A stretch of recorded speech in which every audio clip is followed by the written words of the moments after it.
The Israel-Hamas conflict has taken a devastating turn with the discovery of 6 hostages found dead in Gaza. Their bodies were recovered during Israel's ongoing Operation Breaking Dawn, launched in response to Hamas's attack on October 7. The hostages taken captive during that attack were found in the southern Gaza Strip.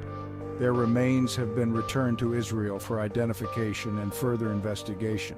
This tragic news marks a heartbreaking escalation in the conflict, deepening the already profound sense of grief and outrage on both sides.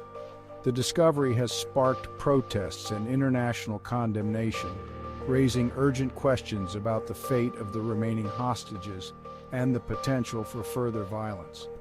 The Israeli Prime Minister's office confirmed the deaths with deep sorrow, offering condolences to the families. The Hostages Families Forum, representing the families of those still held captive, expressed their devastation. They called for international pressure to hold Hamas accountable. The world now waits anxiously for answers and accountability as the conflict enters an even more uncertain and perilous phase.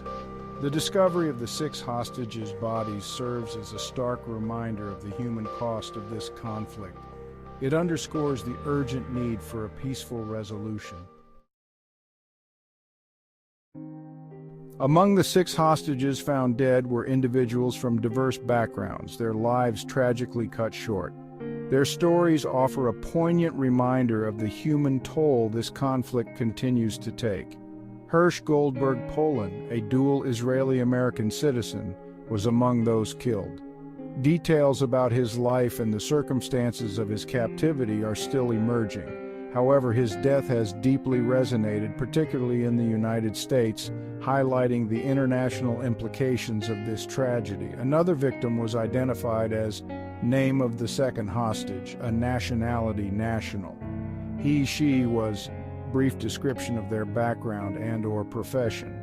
He/she is survived by brief mention of their family.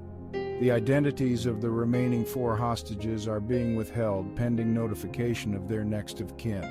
However, their deaths, alongside those of Hersh Goldberg Polin and name of the second hostage, underscore the indiscriminate brutality of this conflict. It is a conflict that tragically continues to claim innocent lives. Israeli officials blame Hamas for the hostages' deaths. They cite evidence gathered during the recovery. Autopsies indicate the hostages were shot multiple times at close range. Their deaths occurred within the last 48 to 72 hours. The government released photos and videos of the hostages' bodies. These images aim to prove Hamas's culpability and gain international support. The evidence has fueled widespread outrage in Israel. Public anger and grief have led to protests demanding justice. Section 4, Hamas responds: denial and defiance. In the wake of Israel's accusations, Hamas has issued a response denying involvement in the hostages' deaths. Hamas claims that the hostages were killed by Israeli airstrikes, not by their militants. They accuse Israel of spreading disinformation to justify their continued offensive in Gaza. Hamas maintains that they are holding the remaining hostages as bargaining chips. They insist that they are being treated well. However, without proof of life or access for international observers, their claims are met with skepticism and distrust.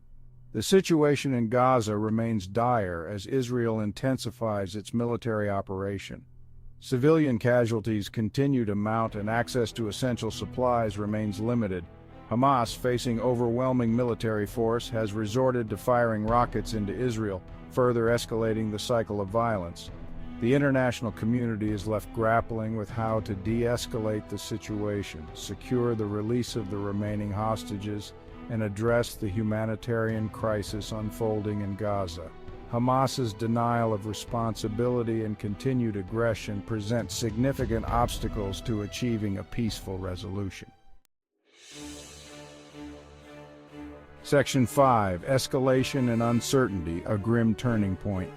The discovery of the 6 hostages' bodies marks a grim turning point in the Israel-Hamas conflict. It has fueled a dangerous escalation, pushing both sides further apart. The conflict has entered a new phase characterized by heightened tensions and mistrust. Israel appears determined to dismantle Hamas's infrastructure. The Israeli government has signaled it is prepared to escalate its military offensive. Hamas, facing overwhelming military force, seems unlikely to back down. They may resort to further acts of desperation. The group thrives on defiance and has little incentive to negotiate. The international community finds itself at a crossroads.